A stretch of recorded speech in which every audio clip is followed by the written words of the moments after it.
You've heard of Pokémon, right? But what if I told you the game you grew up with, the one with all the familiar rules, was about to be flipped completely upside down? Imagine a world where everything you thought you knew about type matchups is just ... wrong. Sounds a bit wild. Well, welcome to my chaotic adventure through a fan-made game called Pokémon Too Many Types.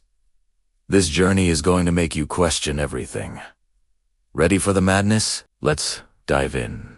So, a while back, my buddy Jacob and his team cooked up this little gem. At first glance, it looks just like good old Pokémon Emerald. You've got the familiar sights, the classic music, but trust me, it's not. Something is just off. When I finally got my hands on it, I knew I was in for a roller coaster. And spoiler alert, everyone who talked about this game was 100% right. It's pure, beautiful chaos. The game starts, and the very first thing I see is Professor Birch. You know, the usual friendly guy, getting mauled by a dog in the tall grass right outside my house. Like, what is even happening? And this is just the beginning. After snooping around Birch's lab for a bit, I decide to help myself to his stuff because, you know, he's busy. But I don't just grab a potion. Oh no, I take this thing called the poo. Yeah, you heard me. I blasted this. Angie Poo, 2 pieces. And with that, I earned my freedom to roam the world. You'd think after that, things would start making sense. Nope. It felt like I was playing Pokémon for the very first time again. Trainers were throwing out Pokémon with moves I'd never even heard of. The types were all scrambled, and nothing lined up the way I expected. I had to completely rethink my strategy. I went into this blind no type chart. No prep. I was just going to have to logic my way through every single battle. And let me tell you, it's way harder than it sounds. Let's break it down. In this version, Weasel is now a water type, but it's also fluffy. Snam is an ice. Bean matchup is a fighting type. And Stinky Pup. Let's just say that Pokémon definitely needs a good wash. Oh, and did I mention how super effective it is? Yeah. That's the world we're in now. It's a total game changer. Take Impitum, for example. In this game, he's a dark gamer type.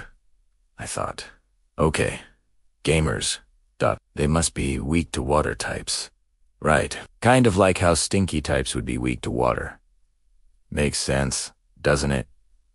Well, guess what? I used a water move on this gamer type, and it did absolutely nothing. 0 damage. Zilch. How? Why? Hey, I didn't make the game. I'm just trying to survive it like the rest of you. Moving on. I caught a Krabby, except Krabby isn't a water type anymore. He's something completely different. I wandered into Rustboro Forest, and out of nowhere, a Team Aqua Grunt challenges me with a single I wasn't worried at first, but then it hit me. Wait a second, Krabby doesn't do well against ice. I just got completely wiped by a level 9 Grunt. No.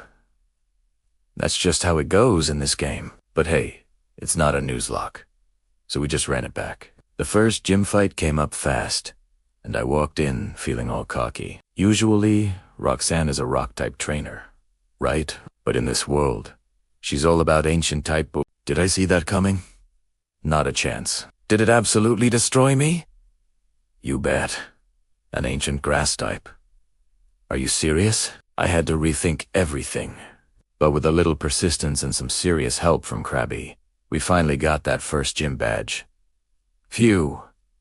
From there, things didn't slow down one bit. In the Doofer gym, I met some new friends, like Clink, the steel guy, and Zabali, the gamer. The plot thickened with a weird trade situation. Then we moved on to Brawly's gym, where I thought I had it all figured out. Except, of course, I didn't. Mankey and Sock were my biggest problems.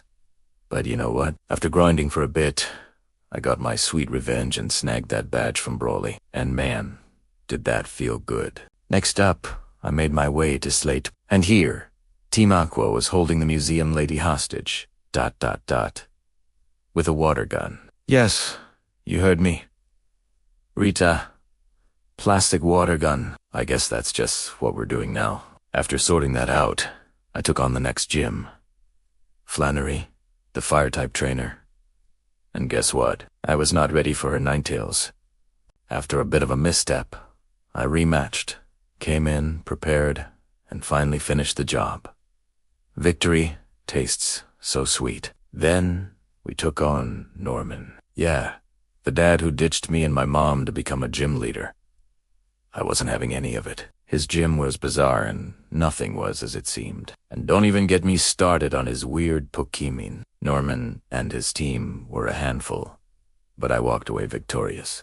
After a few more battles, the Team Aqua versus Team Magma drama continued. I managed to stop Maxie and his stupid blue orb plan, and with a few more tweaks to my team, I was ready for the Elite Four.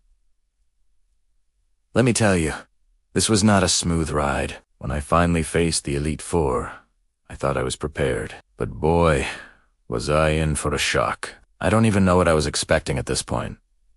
Sydney, easy.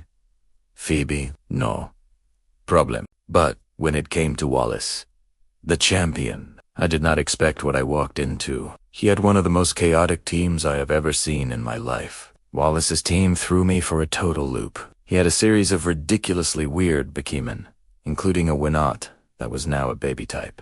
And then came the infamous type reversal that just threw me completely off guard. If you've ever been in a Pokémon battle where the types just stop making sense, you know the feeling. But with sheer determination and a little bit of luck, I finally overcame Wallace and was crowned the champion of Hone. I'll tell you this, Pokémon Too Many Types is like nothing you've ever played before. It's a complete mind-bender, but in the absolute best way possible. If you love surprises, chaos, and a game where logic doesn't always apply, this is definitely the one for you. Sure, it's a bit wild, but that's exactly what makes it so much fun. So, what do you think? Are you ready to take on the wildest Pokémon challenge ever created? Let me know down in the comments. And hey, if you loved this crazy adventure, don't forget to like, share, and subscribe for more chaotic Pokémon content coming your way. Catch you later.